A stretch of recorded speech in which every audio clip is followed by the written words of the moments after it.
माधवी शाम को बाजार से सब्जियां ला रही थी और जैसे ही वो घर के बाहर आती है कि तभी माधवी को उसकी पड़ोसन विमला माधवी को देखती है और वो तुरंत उसकी मदद करती है और थैला उठाती है।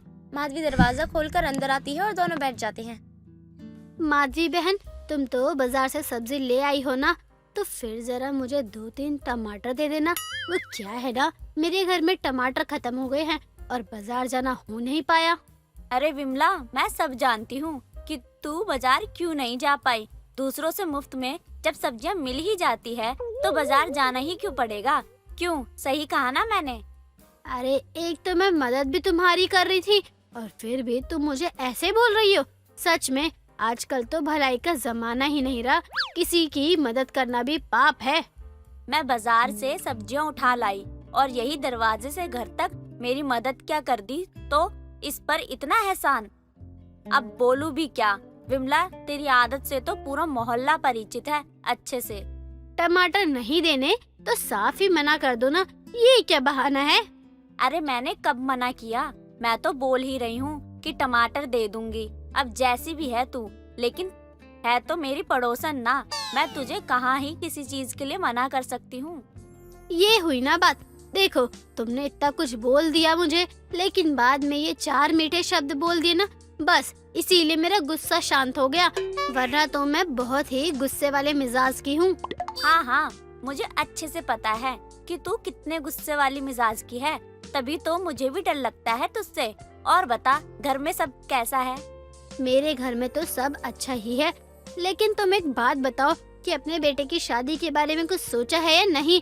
अरे अब तो उसकी उम्र भी हो गई है, शादी लायक कब शादी करने का इरादा है?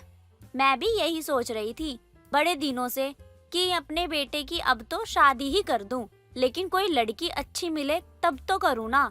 आजकल की लड़कियों को तू जानती ही है कि कैसी होती हैं वो। अरे फिर तो तू यही समझ कि आज विमला तेरे ही भले के लिए आई है। मेरी नजर में एक लड़की है, काफी अच्छा परिवार है, लड़की भी बहुत संस्कारी है, घर के सभी काम आते हैं उसे। अरे जब इतनी अच्छी लड़की है तेरी नजर में, तो किस बात का इंतजार कर रही है तू? बात आगे बढ़ाना, मेरी भी चिंता दूर हो जाए फिर जल्दी से। माधवी के कहने के बाद विमला शादी की बात आगे चला देती है और फिर दोनों परिवार आपस में मिलजुल लेते हैं और दोनों एक दूसरे के परिवार काफी अच्छे लगते हैं और आपसी सहमति से रिश्ता तय भी हो जाता है। कुछ दिनों में चटमंगनी पट ब्याह भी हो जाता है। माधवी की बहू सुरभि घर पर आ जाती है और घर को अच्छे से संभालने लग जाती है। माधवी भी अपनी बहू से काफी खुश थी, लेकिन जब से सुरभि घर में आई थी, घर में हमेशा ही खाना पीना चोरी होने लग गया था। ऐसे ही एक दिन माधवी रसोई में जाती है और छोले भिगो देती है। आज छोले चावल बना देगी बहू? अच्छा है, मैंने याद से छोले भिगो दिए थे, अब बहू को भी ज्यादा मेहनत करनी नहीं पड़ेगी। माधवी छोले पानी में भिगोकर वहाँ से चली जाती है। काफी देर के बाद जब वो वहाँ आती है और छोले देखती है तो वहाँ छोले नहीं होते। माधवी तुरंत अपनी बहू को बुलाती है। बहू, मैंने यहाँ छोले पानी में भीगने के लिए रखे थे, तूने कहीं और रख दिए हैं क्या? नहीं तो माँ जी, मैं तो काफी देर से रसोई में नहीं आई हूँ। शायद आपको लग रहा होगा कि आपने छोले भिगो कर रखे हैं, लेकिन भिगोना तो नहीं भूल गई आप। बहू, ये तू कैसी बात कर रही है? और मुझे अच्छे से याद है, मैंने छोले भिगोए थे तो यहीं पर रखे भी थे, लेकिन अब यही तो समझ नहीं आ रहा कि यहाँ से छोले आखिर गए कहाँ। माँ जी कोई बात नहीं, कभी कभी ऐसा होता है, हमें लगता है हमने काम किया है लेकिन काम ही नहीं किया होता। एक काम करते हैं, हम अभी छोले रख देते हैं और कल सुबह सबके लिए छोले बना देंगे। ये आजकल हो क्या रहा है, कुछ भी समझ नहीं आ रहा। मुझे अच्छे से याद है मैंने यहीं छोले रखे थे, लेकिन यहाँ से छोले कहाँ गायब हो गए? उस दिन भी बची हुई दाल गायब हो गई थी। खाने की चोरी कौन कर रहा है मेरे घर में? माधवी खाने की चोरी को लेकर काफी परेशान थी, क्योंकि खाने की चोरी अब बढ़ती ही जा रही थी। कुछ दिनों बाद एक पतीला दूध जो कि माधवी ने अपने हाथों से फ्रिज में रखा था, वो माधवी को सुरभि के कमरे में दिखता है। साथ ही बेड के नीचे कुछ और बर्तन भी दिखते हैं। इसका मतलब मैं सही समझ रही थी कि खाने की चोरी हो रही है, लेकिन हर बार बहू मुझे ही पागल बना देती कि मैं गलत समझ रही हूँ। अब बहू को बताती हूँ। बहू, ओ बहू, कहाँ है? जरा इधर तो आ। अपनी सास की आवाज को सुनकर सुरभि तुरंत अपने कमरे में जाती है। बहू, इतने सारे बर्तन तेरे बेड के नीचे क्या कर रहे हैं? और ये दूध का पतीला भी यही है। जब मैंने कहा था कि दूध कहाँ गया, तब तो तूने मना कर दिया कि तुझे नहीं पता, तो अब ये यहाँ कैसे आया? माँ जी वो बहू, मुझे माजी माजी नहीं सुनना है, बल्कि मुझे सच सुनना है। देख, तू अभी साफ साफ बता दे कि आखिर खाने की चोरी तू क्यों कर रही थी, क्योंकि तेरा झूठ तो पकड़ा गया है। माँ जी वो क्या है ना, मुझे ना ज्यादा भूख लगती है और बार बार अगर मैं यहाँ खाती रहूंगी तो पता नहीं आप लोग मेरे बारे में क्या सोचेंगे कि कैसी बहू मिली है, भूखी है, इसलिए बस मैंने खाना चुराना शुरू कर दिया। मुझे माफ कर दो माँ जी, मुझसे गलती हो गई। बहू, तुझे कोई चोर बहू कहे इससे तो अच्छा ही है कि तुझे सब भूखी बहू कहे। अरे हमारे घर में खाने का अकाल थोड़ी है जो अब तुझे खाना चोरी करके खाना पड़ रहा है। इसका मतलब माँ जी आपको मेरे खाने से कोई परेशानी नहीं है? नहीं बहू, मैं इतनी कठोर थोड़ी हूँ कि मुझे अब अपनी ही बहू के खाने से परेशानी होने लगे। तुझे जितनी भूख है, जितना खाना खाना है, तू आराम से खा सकती है। मेरी तरफ से कोई रोक टोक नहीं है। थैंक यू माँ जी। माधवी अपनी बहू की परेशानी समझती भी है और अपनी बहू को बहुत कुछ समझाती भी है, लेकिन अब तो सुरभि को खाना चोरी करने की आदत लग गई थी। इसीलिए सुरभि अब अपने घर में चोरी करके भले ही नहीं खाती, लेकिन आसपास सभी के घरों में से खाना चोरी होने लगा था। एक दिन विमला अपने सर पर हाथ रखकर दरवाजे पर बाहर खड़ी होती है। ये देखकर माधवी उसके पास आती है। अरे विमला, तुझे क्या हुआ? सब ठीक तो है ना? क्या बताऊं माधवी बहन, मैंने इतने दिनों बाद पनीर की सब्जी बनाई थी। पता नहीं कौन कल मुहा मेरी पनीर की सब्जी चुरा ले गया। बहुत गुस्सा आ रहा है, बस एक बार पकड़ में आ जाए वो। बहू की आदत अब भी नहीं छूट रही है। अब क्या आस पड़ोस वालों से मार खाकर ही इसका पेट भरेगा? लेकिन विमला को ऐसे देखकर अच्छा भी नहीं लग रहा। अरे विमला, तू परेशान मत हो और मेरे घर आकर खाना खा ले, इतनी सी ही तो बात है। अरे ऐसे कैसे, इतनी सी ही बात है। पनीर की सब्जी बनाई थी मैंने, एक बार नहीं कई बार हो चुका है उस चोर का। अब तो बस उसके पकड़ने का इंतजार है। ऐसा सबक सिखाऊंगी कि याद रखेगा। माधवी अब अपनी बहू से तंग आ गई थी, क्योंकि उसकी खाना चोरी करने वाली आदत से कोई न कोई मोहल्ले में गाली ही देता रहता था। ऐसे ही कई दिन निकल जाते हैं। कुछ दिनों बाद सुरभि विमला के घर से चोरी से खाना चुरा रही होती है, लेकिन इस बार सुरभि पकड़ी जाती है। विमला मोहल्ले में सुरभि को लाती है और माधवी को आवाज लगाकर बुलाती है। जिस खाना चोर से पूरा मोहल्ला परेशान था ना, वो आखिरकार आज मिल ही गया।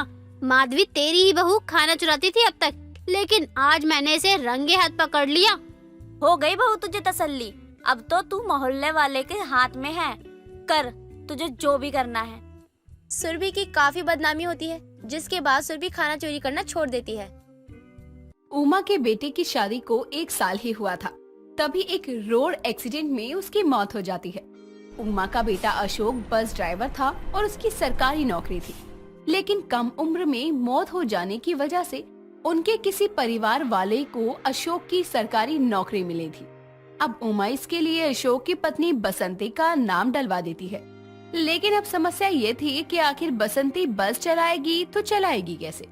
उसे तो रोड क्रॉस करने में भी डर लगता था। एक रोज बसंती अपनी सासू माँ से कहती है, माँ जी, मुझे नहीं करनी है नौकरी वोकरी, मुझे घर में रहकर जीना है। मुझे बाहर की दुनिया अच्छी नहीं लगती। लेकिन बहू, अगर ये नौकरी तू नहीं करेगी तो ये सरकारी नौकरी और किसी को नहीं दे सकते। अगर मुझे मिलती तो शायद मैं भी इस उम्र में ये नौकरी कर ही लेती। माँ जी, फिर तो सवारी बैठने से पहले ही आपको देखकर बस में चढ़ती ही नहीं है। हाँ हाँ, क्यों नहीं। वैसे बहू, तुझे अशोक की ये नौकरी करनी ही होगी। घर चलाने के लिए भी तो पैसे की जरूरत पड़ेगी। उमा अपनी बहू को समझाती है कि ये नौकरी उनके घर परिवार के लिए कितनी जरूरी है।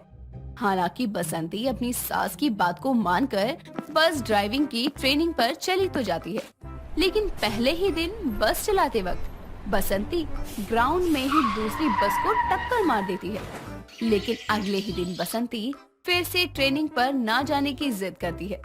ऐसे में उमा बसंती से कहती है, बहू, अगर तू अभी से डरने लगेगी तो ना जाने तेरा आगे अभी कितनी मुसीबत आने वाली है और तू उसका सामना कैसे करेगी। तुझे ट्रेनिंग पर जाना ही होगा। अगर तू नहीं गई तो मैं तुझे लेकर जाऊंगी। अब हर रोज उमा के साथ बसंती ट्रेनिंग पर जाने लगी और आखिरकार बसंती की ट्रेनिंग पूरी हो जाती है। इसके बाद उन्हें बस ड्राइविंग के लिए बस दे दी जाती है और उस दौरान 10 मिनट की टेस्टिंग होती है। बसंती से उसका ट्रेनर कहता है, मैडम जी, आपसे जाने से पहले एक सवाल पूछना था कि सामने 2 रास्ते हैं और एक रास्ते पर आपकी माँ खड़ी है और दूसरे पर आपकी सासू माँ, तो आप किसको मारेंगी? जी मैं सबसे पहले अपनी सासू माँ को ही मारूंगी। जी नहीं मैडम, आप किसी को नहीं मारेंगी, ना ही अपनी सासू माँ को और ना ही अपनी माँ को, आप मारेंगी ब्रेक को। पहले बताना चाहिए था ना कि मुझे दोनों में से किसी को नहीं मारना। अब मेरी सासू माँ को पता चलेगा तो वो क्या सोचेंगी। अब बसंती को बस ड्राइवर बना दिया जाता है, लेकिन बसंती तो इमोशनल थी, वो कभी बाहर नहीं निकली थी। एक रोज बस में एक महिला का फोन चोरी हो जाता है। महिला चीखते चिल्लाते हुए बस में कहती है, मैडम बस रोकिए, मेरा फोन किसी ने चुरा लिया है, कृपया करके दरवाजा भी मत खोलिएगा, मैं सबके बैग चेक करूंगी। तुम्हारे पास दिमाग नहीं है, तुम्हें अपना फोन ध्यान से रखना चाहिए था ना। इतना सुनने के बाद वो महिला जोर जोर से रोने लगती है। ये देखकर बसंती एक साइड में बस को खड़ी करती है और सबका बैग चेक करने लगती है। एक आदमी के पास फोन मिल भी जाता है, हालांकि उसे पुलिस के हवाले कर दिया जाता है, लेकिन इस दौरान करीब 1 घंटे बस को बिना परमिशन रोक दिया जाता है, जिस वजह से बसंती पर कई हर्जाना जुर्माना लगा दिया जाता है। लेकिन बसंती उस औरत को रोते देखकर खुद को संभाल नहीं पाई थी। अब देर शाम जब बसंती घर आती है तो वो अपनी सासू माँ से कहती है, माँ जी मेरी पहली सैलरी आने से पहले मुझ पर 5,000 का फाइन लग गया, वो इसलिए क्योंकि एक महिला रो रही थी और मैंने बस उसकी मदद की। बताओ भलाई का जमाना ही नहीं रहा, लेकिन तूने ऐसा क्या किया था? भला कोई भलाई पर जुर्माना क्यों लगाएगा? बसंती अपनी सास को सारी बात बता देती है। तो ये सब सुनने के बाद उमा अपने सर को पीटते हुए अपनी बहू से कहती है, बहू जो तू काम कर रही है ना वो पुलिस का है, ना कि तेरा। तू अपना काम कर, लोगों को सही समय पर उनकी जगह पहुंचा, ना जाने तुझे कब अकल आएगी।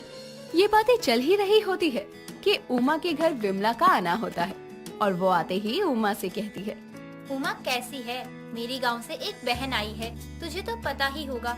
मैंने सोचा उसे दिल्ली घुमा दूं, इसलिए तुझसे कहने आई थी। तेरी बहू बस चलाती है ना, तो उसे कहियो थोड़ा दिल्ली घुमा दे मेरी बहन को। मेरी बहू दहेज में बस नहीं लाई है, ये बस गवर्नमेंट की है और वो डिपो पर लगाकर चली आती है। इसे बस चलाने के लिए दिया गया है, अपने पड़ोसियों को घुमाने के लिए नहीं। तू तो खामखा बुरा मान रही है। मैं तो बस ये कह रही थी कि थोड़े पैसे वैसे ना लेकर मेरी बहन को दिल्ली घुमा दे इधर उधर, क्या ही जाएगा तेरी बहू का। बड़ी मुश्किल से जॉब हाथ लगी है, अब तू अपने पैतरे हम पर ना आजमा। इतना सुनने के बाद विमला गुस्से से जाते हुए उमा को कहती है, हाँ हाँ उमा, तेरे भी भाव बढ़ गए हैं जब से तेरी बहू बस ड्राइवर बनी है। वो तो सरकार की नौकर है और तू खामखा इतरा रही है।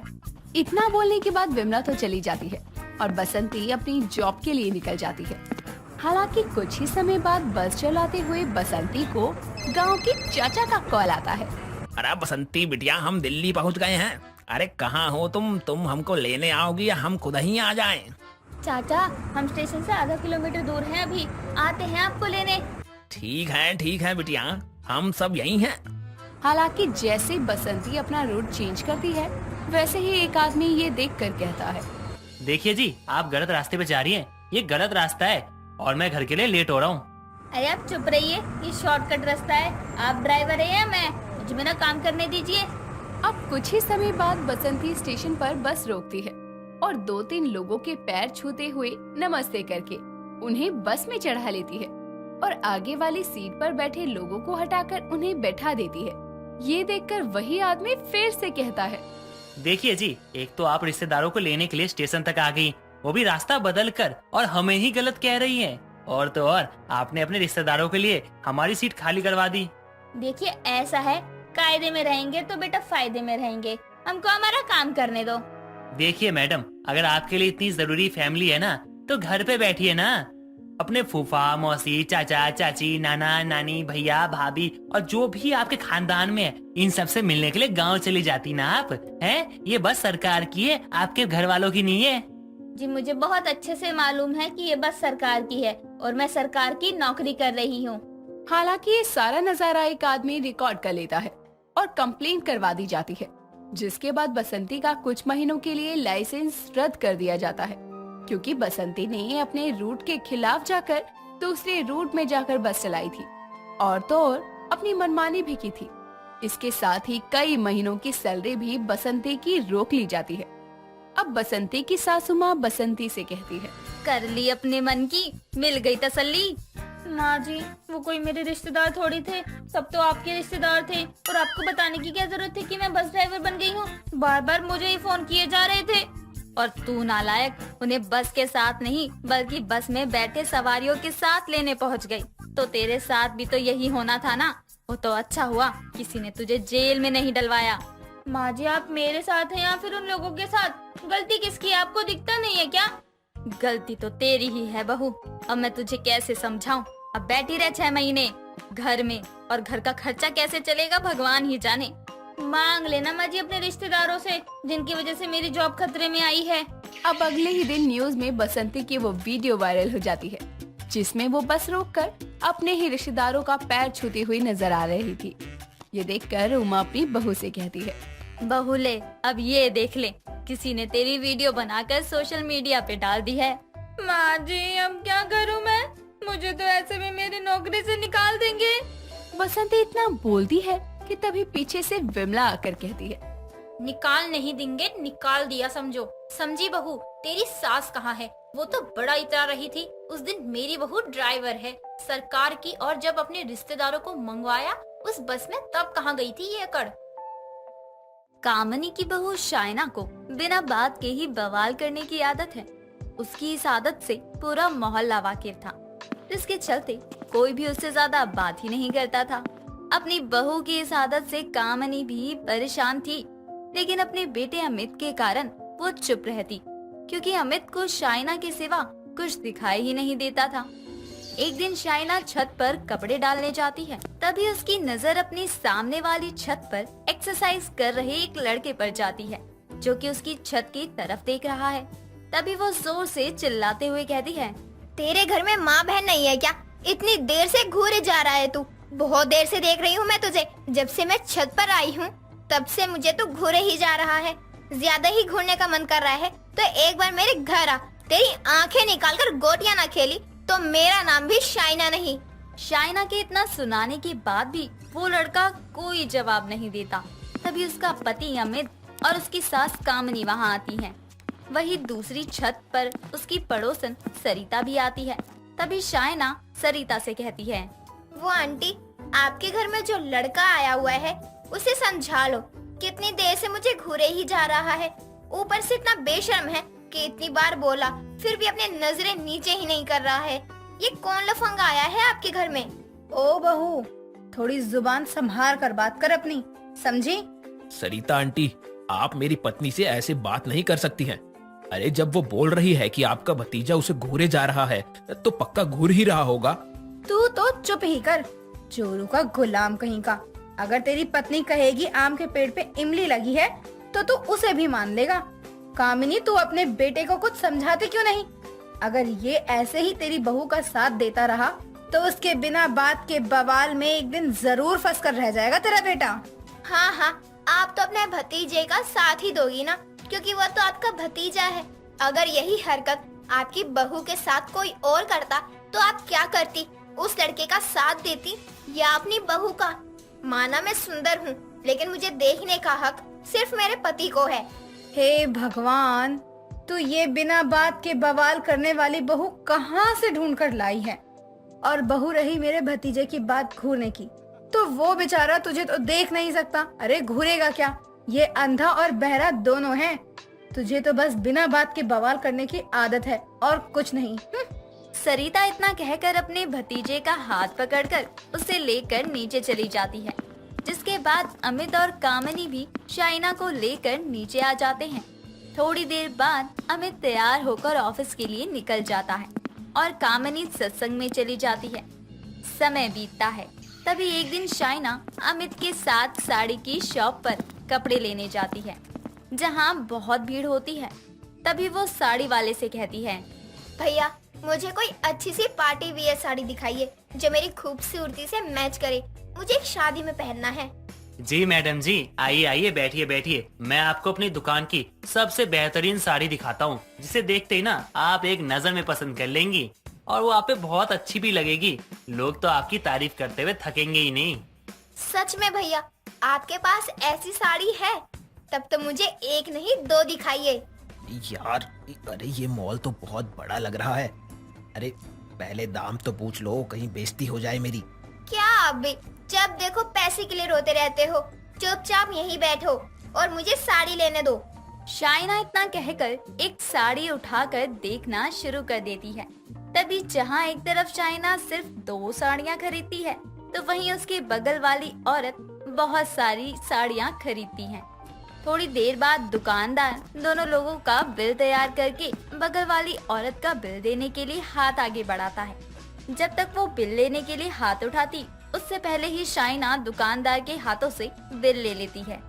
बिल को देखते ही शाइना का सर घूमने लगता है और वो साड़ियों को दुकानदार के ऊपर फेंकते हुए कहती है, भैया, आपने अपनी साड़ियों में कौन से सोने चांदी लगा रखे हैं जो 2 साड़ियों का बिल भी इतना बना दिया? हम यहाँ सिर्फ 2 साड़ी खरीदने आए थे, 2 साड़ियों की दुकान नहीं जो आपने हमारा इतना बिल बना दिया। बहन जी, आप बिना बात के बवाल कर रही हो और कुछ नहीं। आप मेरी बात तो सुनिए। ये साड़ी हाँ, मैं भी इन्हीं साड़ियों की ही बात कर रही हूँ जिसका आपने इतना बिल बना दिया है। बताओ बहन, 2 साड़ियों का कहीं इतना दाम होता है क्या? भाई साहब, आपकी बीवी कितनी बड़ी बावली है। मैं कब से इन्हें समझाने की कोशिश कर रहा हूँ कि ये बिल इनका नहीं बल्कि इनकी बगल वाली औरत का है। मेरी बात तो सुन नहीं रही, बस बड़ किए जा रही है। मैं आप लोगों के आगे हाथ जोड़ता हूँ, निकल जाइए मेरी दुकान से। मुझे नहीं देनी आपको कोई साड़ी वाड़ी, माफ कीजिएगा मुझे। अब माफ करिए भाई साहब, मेरी बीवी को गलत फहमी हो गई है। तुम सच में बहुत बावली हो यार। अरे इतना बवाल करने से पहले कम से कम बिल पर नाम तो देख लेती। खामखा मेरी इंसल्ट करवा दी। चलो अब। अमित इतना कहकर शाइना को घर लेकर आ जाता है। ऐसे ही कुछ दिन बीतते हैं। तभी एक दिन शाम के समय सास बहू मार्केट के लिए निकलते हैं, लेकिन शाइना की बवाल करने वाली पुरानी आदत भला कैसे जाती। एक सब्जी वाले दुकान पर भीड़ देखकर शाइना सबको कोहनी मारते हुए बीच में घुसने की कोशिश करती है। तभी एक लड़की को धक्का लग जाता है और वो एक आदमी के ऊपर गिर जाती है, जो कि कोई और नहीं बल्कि उसका पति ही होता है, जो उस लड़की को एकटक देखे जा रहा था। ये देखकर कामिनी भी वहाँ आ जाती है और अपने बेटे को देखकर कहती है, बेटा, तू यहाँ क्या कर रहा है? अरे माँ, मैं ऑफिस से घर पहुँचा तो देखा कि ताला लगा हुआ था। अब वहाँ वेट करने से बढ़िया मैंने सोचा कि मार्केट जाकर सब्जी ले आता हूँ, पर मुझे क्या पता था कि आप लोग भी यही हैं। उन सबकी ये बातें वो औरत भी सुन रही थी, जो कि अमित के ऊपर गिरी थी, जिसे सुनकर वो कहती है, अच्छा, तो तुम बहू बेटे और सास मिलकर मार्केट में लोगों के साथ छीना झपटी करने, लोगों को छेड़ने, चोरी करने आते हो ना? तभी तुम्हारी बहू ने अपने पति को धक्का दिया मेरे ऊपर। मैंने खुद देखा है ये। वो मैंने तुम्हें कोई धक्का नहीं दिया, वो तो गलती से मेरी कोहनी तुम्हें लग गई। बवाल तो मुझे करना चाहिए, तुम मेरे पति से चिपकी हुई थी। मैं नहीं चिपकी थी, तुमने जानकर मुझ पर धक्का दिया ताकि सबका ध्यान मेरी तरफ आ जाए और तुम सास बहू दुकान पर अपना हाथ साफ करके निकल जाओ। तुम्हें तो अभी मैं सबक सिखाती हूँ। फिर इसने बिना बात के बवाल कर दिया। अभी तक बावली बहू के चक्कर में इंसल्ट ही होती है, अब तो लगता है धुलाई भी हो जाएगी। उस औरत और शाइना को आपस में बहस करता हुआ देखकर कामिनी चुपचाप सब्जी वाले की दुकान से पतली गली पकड़कर निकलने की कोशिश करती है। तभी शाइना अपनी सास को निकलते देखकर आवाज लगाती है, माँ जी, आप कहाँ जा रही हैं? सत्यानाश हो तेरा। कौन सी माँ जी? किसकी माँ जी? आलू ले लो, टमाटर ले लो, प्याज ले लो, सब्जी ले लो। कामिनी इतना कहते ही चुपचाप वहाँ से निकल जाती है। वहीं दूसरी तरफ वो औरत शाइना और उसके पति को चोर समझकर पब्लिक से खूब पिटवाती है। थोड़ी देर बाद दोनों अपनी कमर पर हाथ रखकर झुके झुके घर पहुंचते हैं। तभी कामिनी कहती है, आज के बाद मैंने तो कान पकड़ लिए। मैं अपनी बावली बहू के साथ कहीं नहीं जाऊंगी। आज जान बच गई, जरूरी नहीं कि हमेशा बच जाए। माँ, आप तो बच गई, लेकिन मैं तो फंस गया ना। बिना बात के बवाल करने वाली आपकी इस बावली बहू के चक्कर में खामखा पिट गया। आज के बाद तो मैं खुद नहीं जाऊंगा इसके साथ। चुप करिए आप लोग। अब आप लोग मेरे साथ क्यों नहीं जाएंगे? इतनी धुलाई होने के बाद मैं खुद अपने आप को लेकर कहीं नहीं जा पाऊंगी। पब्लिक से धुलाई होने के बाद शाइना की आदतों में खुद सुधार आ जाता है और उस दिन के बाद से वो फिर कभी किसी की तरह कोई बवाल नहीं करती।